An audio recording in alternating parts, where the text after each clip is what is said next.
Ini kepada masyarakat ya kami mohon didukung, disupport ya, dan kami membuka akses selebar-lebarnya, seluas-luasnya bagi masyarakat untuk bisa menempuh pendidikan tinggi di Universitas Tidar ya. Jadi secara kualitas Universitas Tidar sudah baik ya, sudah baik ya, kami setara lah dengan perguruan tinggi negeri yang lain. Mahasiswa kami juga sudah berasal dari hampir seluruh provinsi yang ada di Indonesia, ada di Kota Magelang ya belajarnya. Kota Magelang ini ramah, tenang ya, tidak terlalu hiruk-pikuk ya, nyaman dari sisi ini, dan biaya hidupnya relatif murah dan masyarakatnya religius sehingga tidak perlu khawatir bagi para orang tua kalau anak-anaknya nanti kuliah.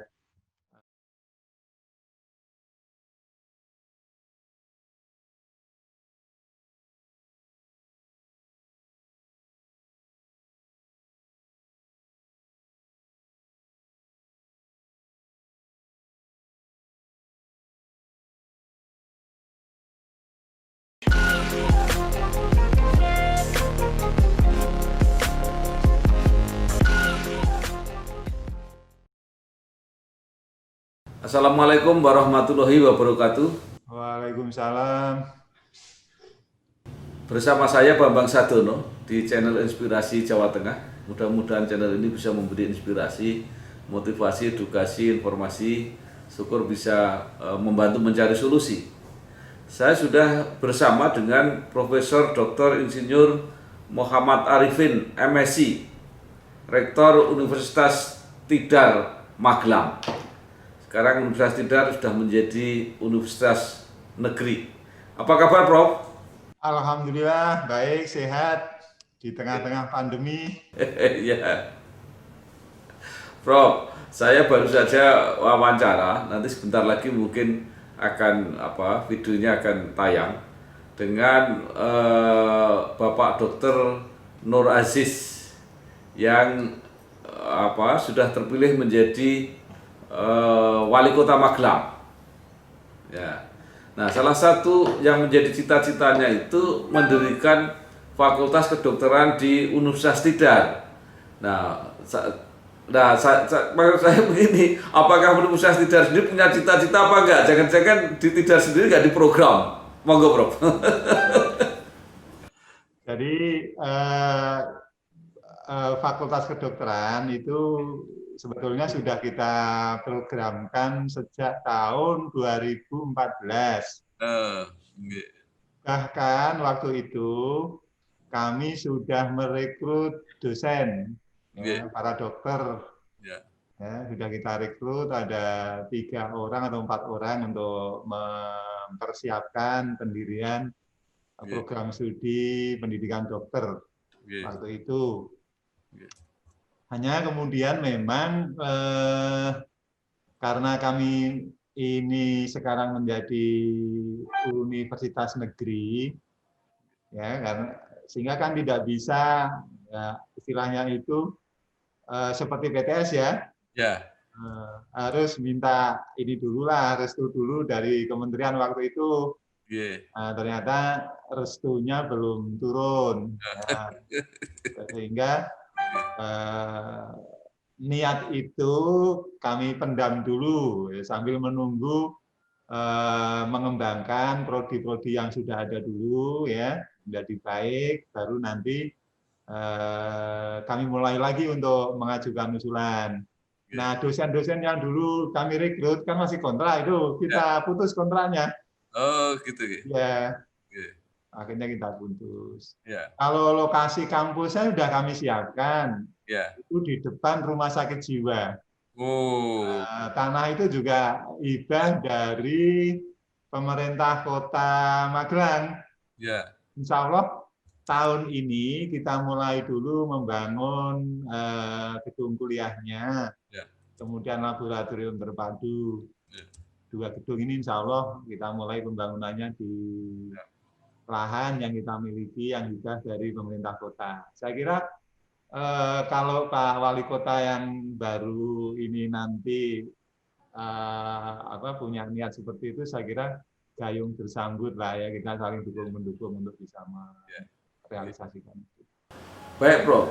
Jadi persoalannya tadi kan persoalan apa ya? Persoalan restu ya. Jadi persoalan diizinkan oleh Kemendikbud. Nah, kalau sekarang ada seorang wali kota yang bersemangat, itu membantu apa enggak untuk meyakinkan Ya, Mendikbud? tentu saja membantu lah, karena kan ada support dari pemerintah daerah setempat ya, tempat kita beroperasi. Saya kira itu nilai lebih lah bagi Kementerian Pendidikan dan Kebudayaan untuk mudah-mudahan bisa meloloskan itu.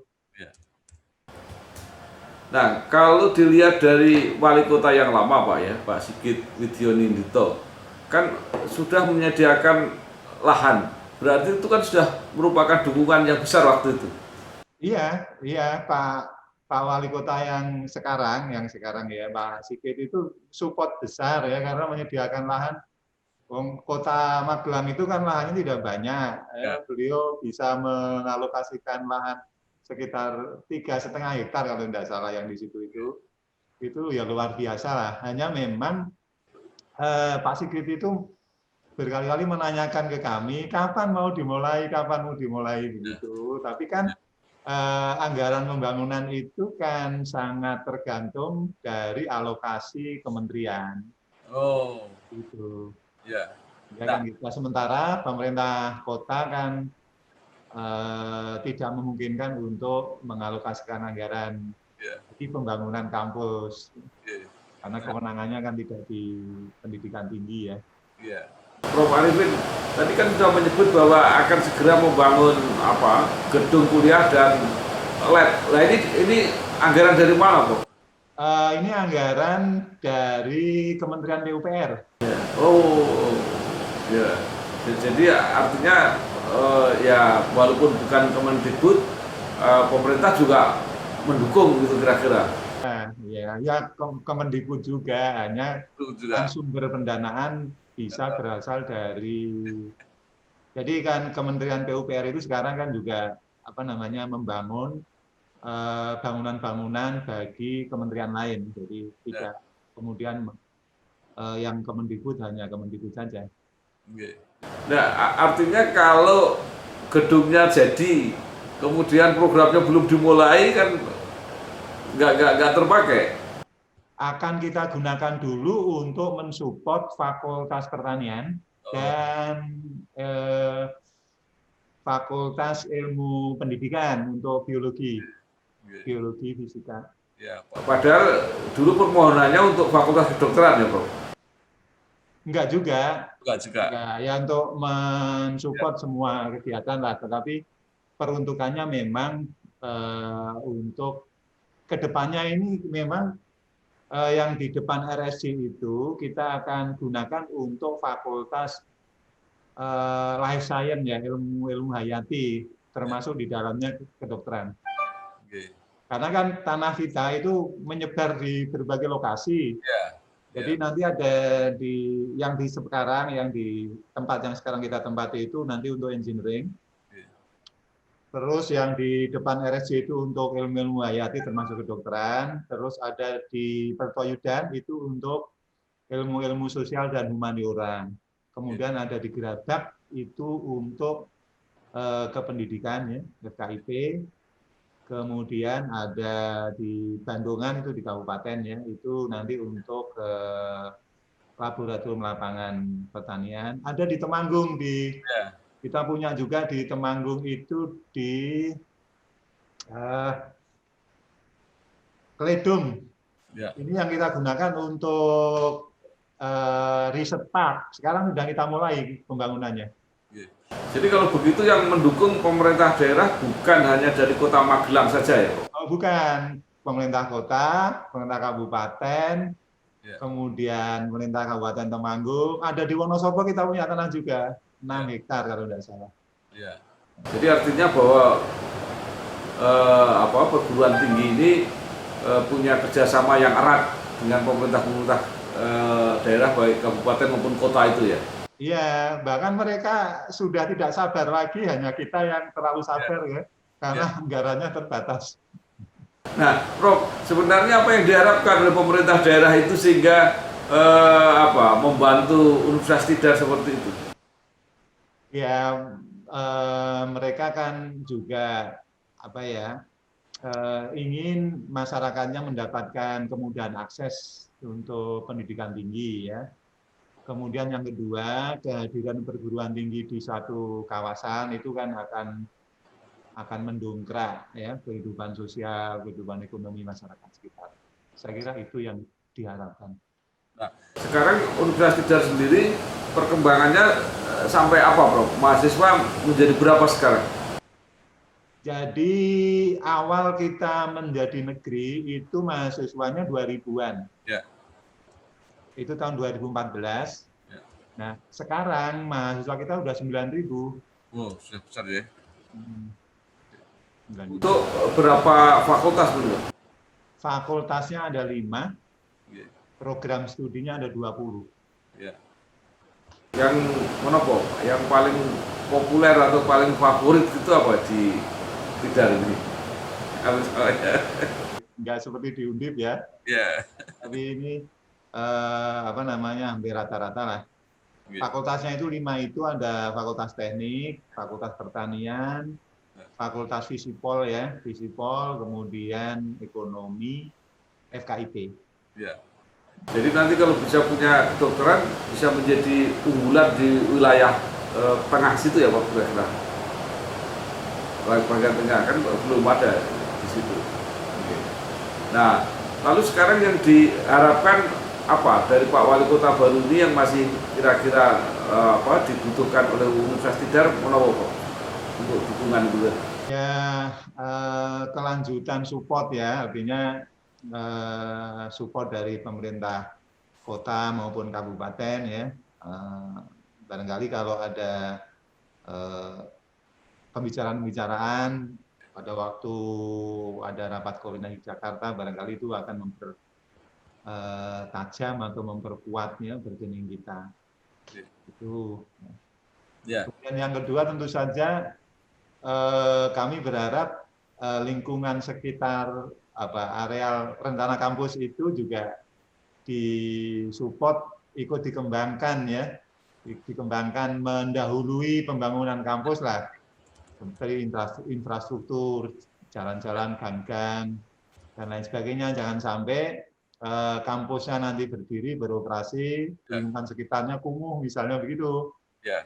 Kemudian masyarakatnya juga kita bantu, kalau masyarakatnya kita bantu, kita persiapkan, jangan sampai nanti yang buka kantin, buka laundry, buka kos-kosan, itu nanti masyarakat luar, bukan masyarakat sekitar. Ini sudah kita bantu yang di kampus yang sekarang ini. Ya. Jadi memang ada hubungan yang erat ya antara perguruan tinggi di suatu wilayah dengan pemerintah daerahnya itu. Ya. Nah, kalau sekarang ini gimana Bro hubungan yang ada sekarang? Hubungannya sangat baik, ya sangat baik. Karena kebetulan Pak Wali Kota itu alumni Untidar. Oh. Bu Wakil Wali Kota juga alumni, sehingga seringkali ya acara apapun beliau berdua itu sering hadir. Kemudian supportnya sangat besar. Ya. Nah, tentang gagasannya Pak Wali Kota ini, ya Pak Wali Kota terpilih ini, itu memang belum pernah dibicarakan ya dengan via Untidar. Kan baru ya Pak, belum memang pada waktu proses pilkada itu kami diminta menjadi panelis pada waktu debat publik ya. Tapi kan nggak boleh terlalu hubungan yang terbuka kan nggak boleh. Sehingga sewaktu pilkada selesai sampai hari ini kami belum pernah ketemu, tetapi dengan Pak calon wakil wali kota sudah ketemu. Waktu Jateng mantan ketemu sudah ngomong-ngomong lah ya. Tapi dengan Pak calon wali kotanya belum. Ya ketemunya di debat itu. Iya. Lalu setelah ide itu di-declare secara resmi gitu, apa rencana Prof Arifin? Mungkin apakah akan berkomunikasi atau akan diskusi atau mungkin gimana? Iya, nanti insya Allah kalau sudah pelantikan lah ya. Ya. Karena Pak calon wali kota kan masih ada di Pemalang kalau nggak salah ini ya. Wirawiri kelihatannya. Wirawiri. Ya. Wirawiri. Nanti kalau sudah ini insya Allah. Karena di Kota Magelang itu tidak seperti di Semarang ya. Ya. Kami saling kenal mudah sekali karena lingkupnya kan kecil Pak Bambang. Ya. Jadi acara apa itu sering ketemu. Okay. Insya Allah nanti kita bisa Ya. cepat merapat lah. Okay. Gitu. Nah sekarang agak tentang Untidar sendiri, Prof. Apa yang sekarang menjadi unggulan-unggulan kegiatan Untidar sekarang? Kami sih sebetulnya fokusnya itu ke kewirausahaan dan kearifan lokal ya, produk-produk lokal. Jadi sesuai dengan posisi Magelang yang menjadi bagian dari kawasan wisata Borobudur itu ya kira-kira nanti. Ya, jadi Magelang Raya itu kan khas ya, tidak seperti Semarang, tidak seperti kota-kota lain. Jadi masyarakatnya itu sangat kreatif ya, banyak industri-industri kecil yang tumbuh, yang itu juga membutuhkan dampingan dari akademisi. Nah, seperti yang sekarang kita mulai kan masyarakat sekitar kampus itu kita identifikasi produk apa saja yang dihasilkan. Kemudian ini kita mulai dulu dengan layanan kos-kosan, laundry, kemudian kantin. Ini kita gandengkan dengan hotel-hotel yang di Borobudur di Magelang. Ya. Kita kerjasama dengan hotel-hotel itu untuk melatih ya, chefnya kita undang untuk melatih ibu-ibu di sekitar kampus bagaimana cara masak yang sehat dan baik mengikuti selera konsumen yang konsumennya kan sekarang dari berbagai penjuru tanah air ya Mas itu ya nggak bisa lagi mereka masak yang penting kan Magelang masaknya ya begini mau tidak mau nggak boleh begitu. Mereka senang sekali ketemu dengan chef dari hotel, dari Atos, dari Atria itu. Kemudian diajari cara masak, cara buka laundry, cara housekeeping supaya nanti kalau buka homestay untuk orang tua yang akan menjenguk anaknya itu bisa ditawari homestay di rumah-rumah mereka. Ya. Lalu forumnya apa itu, Prof? Apa pengabdian atau KKN atau apa? Ini forumnya selama ini kita punya UPT pengembangan kewirausahaan dan pedesaan. Yang memang khusus kita dedikasikan untuk itu ditangani oleh satu UPT di universitas. Yeah. Kalau kegiatan KKN masih ada Prof sekarang ya? KKN ada. Ini KKN sementara ini kan daring ya. Daring. Tetapi fokus tahun lalu dan tahun ini baru kita kan ke Kabupaten Magelang untuk Borobudur. Karena ternyata Borobudur itu Kecamatan Borobudur itu angka kemiskinannya paling tinggi loh di Kabupaten Magelang. Saya kaget. Kenapa gitu? Akses kebutuhan perekonomiannya kan bagus itu. Nah ini yang kita coba dekati dengan KKN tematik. Sudah bisa ditemukan penyebabnya, Prof? Apa kira-kira? Belum. Justru yang saya khawatir itu satu. Kalau saya amati itu souvenir yang dijual di Borobudur itu kan begitu saja ya. Kualitasnya tidak baik ya. Kemudian ya monoton begitu. Saya khawatir kalau tiba-tiba itu yang souvenir di situ itu made in China gitu loh. Ya. Mumpung belum gitu loh. Ini mumpung belum. Mau sekarang kan objek-objek wisata di seluruh dunia itu souvenirnya made in China, Pak. Nah, mereka kan pedagangnya lebih akan menyukai kalau pulaannya gampang, regane murah, barangnya apik kan gitu. Nah, ini yang saya sedang mendekatan dengan pemerintah kabupaten. Gimana caranya membangkitkan industri kecil yang menghasilkan souvenir tapi ditangani dengan mesin-mesin modern supaya hasilnya ya bagus gitu. Tapi udah pasti sekarang belum ya, Prof? Yang dari barang-barang dari Cina belum ya? Belum masuk? Saya nggak tahu, udah ngintip barangkali yang nginceng-nginceng gitu ya. itu bisa juga namanya diganti juga bisa, Prof? Nah, kalau kita umroh ke Arab itu beli Iya. sajadah yang made in China, kerudung made in China gimana? Nah, iya, itu kan bisa diganti juga made in Turki gitu kan bisa juga.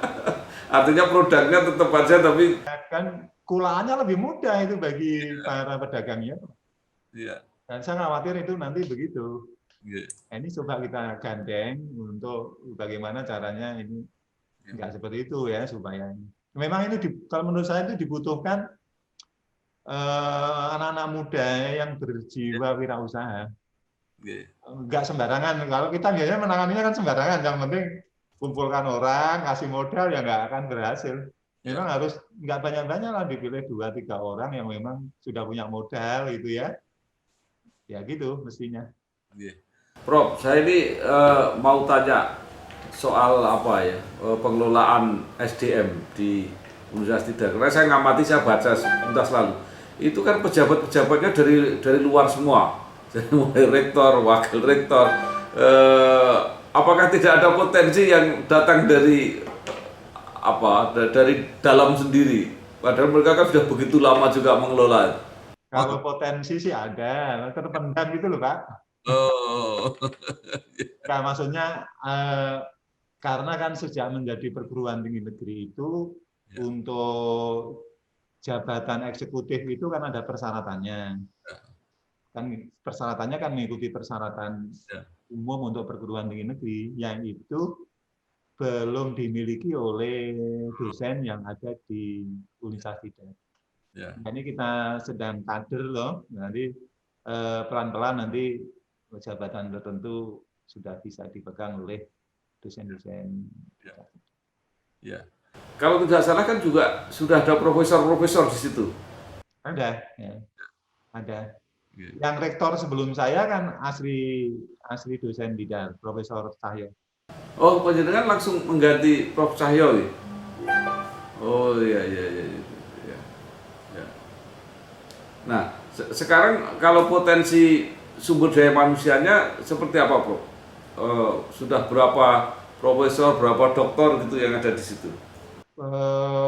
Kalau jumlahnya sih masih sedikit ya dibandingkan kebutuhannya. Oleh karena itu kita sekarang sedang kirimkan dosen-dosen muda karena dosen mudanya hampir 50% ini.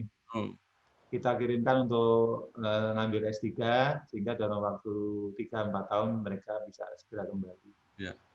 Oke. Sekarang kalau alumni, Prof, alumninya sudah berapa sampai sekarang? Waduh, kok saya angka pastinya sebentar. Atau mungkin yang alumni yang menonjol saja, Prof? Mungkin ada tokoh-tokoh yang selain Pak Wali Kota tadi. Pak Wali Kota, Bu Wakil Wali Kota, kemudian Kepala Bapeda, di hampir sebagian besar yang menjabat di kabupaten-kabupaten Jawa Tengah bagian tengah itu Ya, alumni sampai ke Cilacap itu alumni Untidar. ya. Artinya perannya juga cukup besar ya untuk mempersiapkan SDM di situ. Karena dulu kan Ya, Untidar itu termasuk perguruan tinggi yang di tengah itu kan ya, ya, waktu masih PTS juga ya. reputasinya bagus. Nah, Untidar ini yang membuat cepat antara menjadi negeri itu kan dukungan tokoh-tokoh yang juga berasal dari Magelang itu memang sangat, sangat kuat. Artinya apakah tokoh bisnis, tokoh politik, tokoh sosial budaya gitu yang mereka cukup berperan di nasional sehingga membantu pengembangan Tidar. Itu sampai sekarang masih apa enggak, Pak? Masih Ya, Masih kan mereka beliau-beliaunya kan ada yang dari Yayasan Pendidikan Tinggi Borobudur ya yang menaungi Untidar waktu itu. Kemudian ada pengusaha tuh yang dari Jawa BK itu tak semua lupa ya. saya. Pak Darmono. Pak Darmono ya, kemudian ada Prof Komarudin ya Ya, yang dari UIN apa ya? dulu UIN. Kemudian Komarudin ada Hidayat. Tuk ya yang tokoh Ya, apa PKB ya dari ya, Kabupaten Magelang. Kemudian waktu itu ada Pak Madianto juga ya, Pak mantan Jawa Tengah. Kemudian catatannya ada juga Pemda Kabupaten Magelang. Waktu itu sampai sekarang Yayasan Borobudur itu masih support ya, dalam hal-hal tertentu masih memberikan sumbangan finansial untuk mendukung berbagai macam kegiatan, walaupun kita sudah menjadi negeri. Ya. Nah, kalau mungkin target-target yang ingin dicapai dalam jangka pendek, jangka menengah, jangka panjang pengembangan Universitas Tidar, menapa, Bro? Kalau jangka pendek itu kami sedang menyiapkan sarana prasarana kampus ya, ini yang belum selesai. Di antaranya kan tadi gedung yang di kampus depannya RSC di situ Topo, kemudian di Mertoyudan, kemudian yang ada di Keledung itu, kemudian ada di Bandungan, itu sedang kita persiapkan. Kita mulai dengan membuat DED-nya dulu ya, DED-nya dulu karena itu butuh biaya yang cukup besar. Nah, jangka menengah dan jangka panjang pengembangan program studi baru. Program studi baru. Termasuk ke peningkatan jumlah dan kualifikasi SDM. Jadi karena kita perguruan tinggi negeri, Satker dari Kemendikbud kan tidak bisa merekrut dosen baru ya dengan kontrak ya. Dengan lain sebagainya, harus mengikuti mekanisme rekrutmen CPNS dan B3K yang ada di kementerian, dan jumlahnya kan dibatasi, tidak bisa setahun misalnya rekrut 100 tiba-tiba gitu kan ya. Itu makanya ini jangka menengah dan jangka panjangnya. Baik, Prof, terakhir mungkin Prof Arifin ingin menyampaikan harapan-harapan kepada masyarakat, kepada pemerintah daerah, ya, pada para alumni, monggo silakan. Ini kepada masyarakat ya, kami mohon didukung, disupport ya, dan kami membuka akses selebar-lebarnya, seluas-luasnya bagi masyarakat untuk bisa menempuh pendidikan tinggi di Universitas Tidar ya. Jadi secara kualitas Universitas Tidar sudah baik ya, kami setara lah dengan perguruan tinggi negeri yang lain. Mahasiswa kami juga sudah berasal dari hampir seluruh provinsi yang ada di Indonesia, ada di Kota Magelang ya belajarnya. Kota Magelang ini ramah, tenang ya, tidak terlalu hiruk-pikuk ya, nyaman dari sisi ini, dan biaya hidupnya relatif murah dan masyarakatnya religius, sehingga tidak perlu khawatir bagi para orang tua kalau anak-anaknya nanti kuliah di Kota Magelang akan tersesat begitu ya. Bagi pemerintah daerah tentu saja kami banyak sekali berharap kerjasamanya, karena bagaimanapun dukungan dari pemerintah daerah seperti Kota Magelang, Kabupaten Magelang, dan kabupaten lain, saya kira terus kita harapkan untuk bisa kita tingkatkan. Saya kira begitu. Untuk mass media, kami bekerja dengan baik dengan mass media, dan ada forumnya yang pertama kali nanti besar. Ya. Baik, terima kasih Profesor Dr. Insinyur Muhammad Arifin MSI, Rektor Universitas Tidar. Ya, mudah-mudahan makin erat bekerja sama dengan Pemkot Kota Magelang. Wali kota barunya kebetulan seorang dokter, karena itu wajar kalau pengen mendorong fakultas kedokteran. Ya. Mudah-mudahan cepat terwujud, Prof. Amin, amin. Terima kasih. Wassalamualaikum warahmatullahi wabarakatuh. Waalaikumsalam warahmatullahi wabarakatuh.